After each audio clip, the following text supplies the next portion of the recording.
In this video, we're making a beans and macaroni recipe. You ready? Let's do this. To start, take a yellow onion and dice it.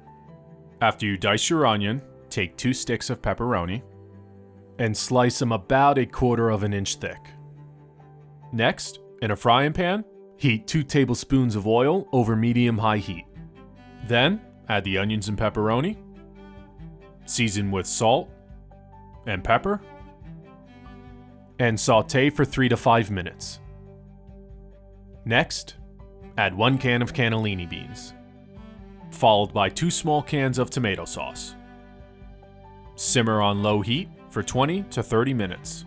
While that cooks, get a large pot of boiling water going. This will be for your pasta. I'm using elbows. After the pasta is cooked and drained, add the sauce. And lastly, some Parmesan cheese.